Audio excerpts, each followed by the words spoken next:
Elvis Presley was more than a singer. He was an empire, a cultural earthquake that changed the face of music forever. From the moment he walked into Sun Records in 1954, his voice, his look, and his energy ignited a revolution that blurred the lines between black rhythm and blues and white country music. He was adored, imitated, and elevated to a myth. Yet behind the polished image of the king of rock and roll lived a man trapped in a cage of fame, manipulation, and addictions. This is the story of Elvis's dark side, the scandalous truth hidden behind the glittering lights of Las Vegas and the Graceland gates. At the heart of Elvis's story lies Colonel Tom Parker, the manager who controlled nearly every detail of his career. Parker was a master of business, but a man without scruples.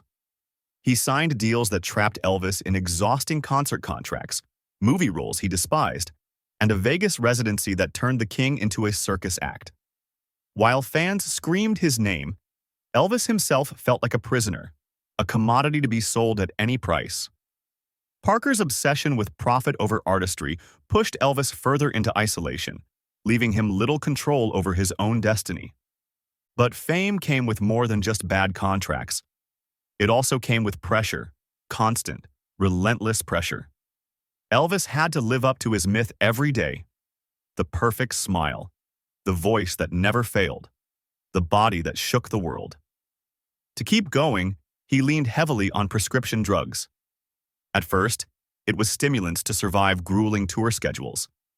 Then came sleeping pills to counter the insomnia. Eventually, his body became a battlefield of pharmaceuticals, uppers, downers, painkillers, and tranquilizers. Elvis was not alone. Hollywood was built on such pills, but his dependency grew into an addiction that consumed him. Behind the gates of Graceland, Elvis's personal life was a storm. He married Priscilla Beaulieu, but the relationship quickly fractured under the weight of fame and infidelity.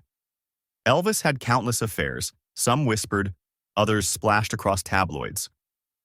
He surrounded himself with an entourage, the Memphis Mafia, who shielded him from the outside world but also enabled his destructive habits. They fetched his pills, kept secrets from the press, and lived off his generosity, blurring the line between loyalty and exploitation. By the late 1960s, Elvis was reborn through his '68 comeback special, proving he could still conquer the stage. But the victory was short-lived.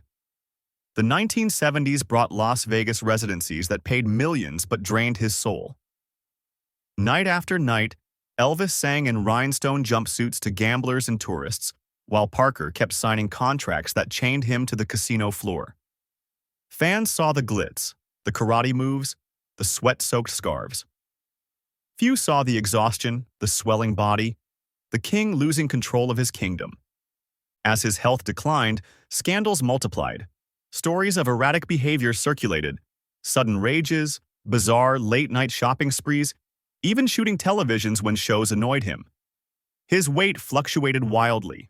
His performances were uneven, sometimes electrifying, sometimes heartbreaking. In private, Elvis devoured junk food, his favorite being the infamous peanut butter, banana, and bacon sandwich. But beneath the excess was a man desperately trying to fill a void that fame could never satisfy.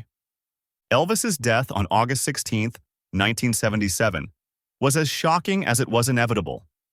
Officially, it was heart failure. Unofficially, it was the toxic mix of prescription drugs and years of abuse that his body could no longer endure. The king was only 42. In death, as in life, scandal followed. The world mourned, but questions about negligence, addiction, and Parker's role lingered. Graceland became a shrine, but for those who knew him, it was also a mausoleum of what fame had stolen from a boy who just wanted to sing. The tragedy of Elvis Presley is not simply the story of a man undone by fame.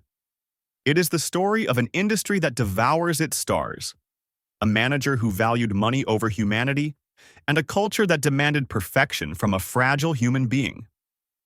Elvis gave the world unforgettable music, unforgettable moments, and a new cultural identity. But the price was his freedom, his health, and eventually, his life. And so the king remains immortal, forever young in the hearts of millions, even as the dark truth whispers from behind the Graceland gates.